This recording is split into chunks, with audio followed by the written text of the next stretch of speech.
broker nggak bisa memenuhi syarat ini, nggak usah kirimin saya email lagi, nggak usah kirimin tawaran kerjasama lagi, ya kan, nggak usah bikin saya capek. Inilah proses seleksi saya. Oke, pertama saya akan meminta trading rules, ya kan? Kenapa saya butuh trading rules? Karena dari sinilah akan tercermin mereka ini broker yang full market maker atau bukan. Mereka broker yang fair atau bukan. Sementara saya hanya mau bekerja sama dengan broker yang hybrid. Lalu kalau misalkan mereka lolos, maka saya akan meminta berikutnya adalah akses monitoring. Dan monitoring sekaligus saya akan meminta akses API. Dan apa ini gunanya? Monitoring untuk saya memantau klien-klien saya. Karena kan kalau saya mau jagain klien saya, harus saya pantau dong. Yang kedua, saya butuh akses API karena saya harus sambung sistemnya broker tersebut dengan sistem yang saya punya sendiri, TF punya sendiri.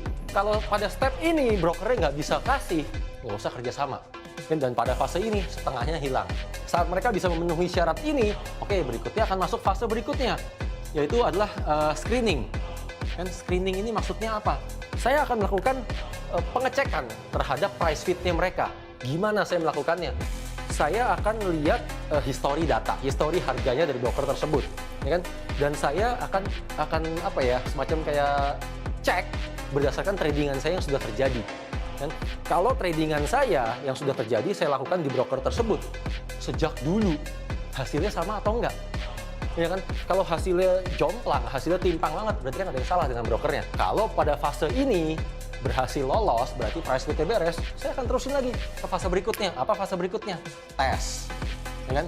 Di mana broker yang kerjasama dengan saya, mau kerjasama dengan saya, mereka harus memberikan saya account test, real account. Dan kalau dia punya 3 tipe account, dia harus kasih saya 3 account. Kalau dia punya 5 tipe account, harus kasih saya 5 tipe account. Dan fase ini akan memakan waktu 3 bulan. Oke, fase ini mereka berhasil lalui, mereka berhasil lolos, maka akan masuk fase berikutnya. Fase terakhir nih, yaitu trial. Di mana kali ini saya yang beneran trading, saya akan beneran buka account. Ini kan bukan cuma saya dan beberapa klien yang benar-benar saya deket banget. Oke, saya akan ajak buka account dan kita beneran melakukan real trade di sini. Dan pada fase ini juga 3 bulan, ya kan?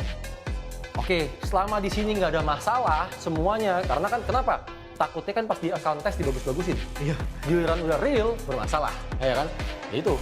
Saat mereka udah beres di sini, barulah kesepakatan terjadi. Pak, kan? Makin banyak aja nih Pak yang nggak bakal kerja sama. Nggak butuh. Jadi kalau broker nggak bisa memenuhi syarat ini, nggak usah kirimin saya email lagi, nggak usah kirimin tawaran kerjasama lagi, ya kan, nggak usah bikin saya capek.